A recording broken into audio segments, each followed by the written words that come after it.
بنی اسرائیل کے دو بھائیوں کا واقعہ بیان کیا جاتا ہے کہ بنی اسرائیل میں دو بھائی تھے جن میں سے ایک مسلمان تھا اور دوسرا کافر۔ دونوں دریا کے کنارے شکاری تھے۔ کافر بت کو سجدہ کرتا تھا، مگر جب مچھلیوں کے لیے جال تیار کرتا تو اس میں ڈھیروں مچھلیاں آ جاتی کہ اس کو کھینچنا بھی مشکل ہو جاتا تھا۔ مگر مسلمان کی جال میں صرف ایک ہی مچھلی آتی تھی اور اس پر صبر کے ساتھ خدا کا شکر ادا کرتا۔ ایک روز اس مسلمان کی بیوی اپنے مکان کی چھت پر گئی تو اس کی نظر کافر کی بیوی پر پڑی جو زیور اور بہترین لباس سے آراستہ تھی۔ یہ دیکھ کر اس مسلمان کی بیوی کے دل میں وسوسہ پیدا ہوا کہ کاش میں بھی ایسی ہی ہوتی۔ تو کافر کی بیوی بولی، تو اپنے شوہر کو اس پر آمادہ کر لے، وہ بھی میرے شوہر کے معبود یعنی بت کی عبادت کیا کرے تاکہ تو بھی میری طرح مالدار ہو جائے۔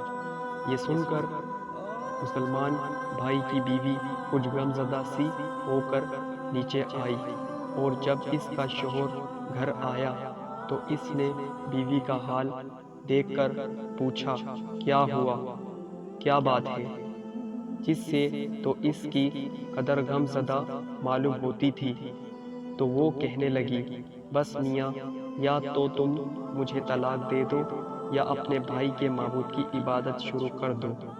یہ سن کر اس کے شوہر نے کہا، خدا کی بندی، تو خدا سے نہیں ڈرتی؟ ایمان کی دولت ملنے کے بعد یہ کفر کی باتیں کرتے ہیں۔ تو عورت بولی، بس مجھ سے اب زیادہ باتیں نہ بناؤ، میں بھی دوسری عورتوں کی طرح اچھا لباس اور اچھے زیورات پہننا چاہتی ہوں۔ جب اس مرد مومن نے دیکھا کہ یہ عورت ضد پر اتر آئی ہے اور اس کا اصرار حد سے بڑھ چکا ہے تو اس نے عورت کو تسلی دے دی، کہا، اچھا، گھبرانے کی ضرورت نہیں ہے، میں کل سے کاریگروں اور مزدوروں میں جا کر محنت کر کے تجھے روزانہ 2 درہم دیتا ہوں، تو اس سے اپنی حالت درست کر لینا۔ یہ سن کر عورت کو کچھ تسکین حاصل ہوئی اور سویرے ہی وہ مومن مرد مزدور کی تلاش میں نکلا، لیکن کسی نے اس سے حال تک نہ پوچھا۔ یہ دیکھ کر وہ دریا کے کنارے پہنچا اور شام تک اللہ کی عبادت میں مصروف رہ کر رات کو جب گھر آیا تو بیوی نے دریافت کیا، آج تم کہاں تھے؟ وہ کہنے لگا، میں بادشاہ کی خدمت میں مصروف تھا، اس نے مجھ سے 30 دن کام کرنے کی شرط کی ہے۔ عورت نے کہا کہ آخر وہ بادشاہ تم کو کیا دے گا؟ تو اس نے جواب دیا کہ میرا بادشاہ بڑا کریم ہے اور اس کے خزانے مال و دولت سے بھرے ہوئے ہیں، وہ مجھے وہ دے گا جو میں چاہوں گا۔ چنانچہ اس طرح بار بار وہ اپنے معبود برحق کی عبادت میں مصروف رہا، اور 30ویں رات ہوئی تو بیوی نے کہا، سنو میاں، اگر کل تم نے مجھے مزدوری لا کر نہ دی تو تم مجھے لازمی طلاق دینا۔ یہ سن کر اس کو اس قدر پریشانی لاحق ہوئی، اور 30ویں صبح کو اس نے ایک یہودی سے کہا، کیا تم مجھے مزدوری پر لگا لو گے؟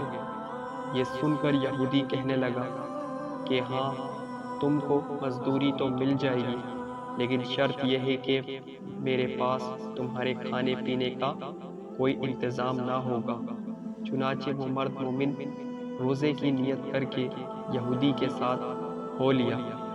اللہ تعالیٰ کے حکم سے ایک فرشتہ 29 اشرفیاں ایک نورانی طباق میں لے کر اس کی بیوی کے پاس پہنچا اور کہنے لگا، میں بادشاہ کا قاصد ہوں، اس نے یہ اشرفیاں لے کر مجھ کو تیرے پاس بھیجا ہے اور فرمایا ہے کہ تیرے شوہر ہمارے پاس کام میں تھا، ہم نے اس کو نہ چھوڑا یہاں تک کہ اس نے ہم کو چھوڑ دیا اور یہودی کے پاس چلا گیا۔ اگر ہمارا کام کرتا تو ہم اس کو اور زیادہ اجرت دیتے، بس یہ ایک اشرفی کی کمی اس وجہ سے ہے۔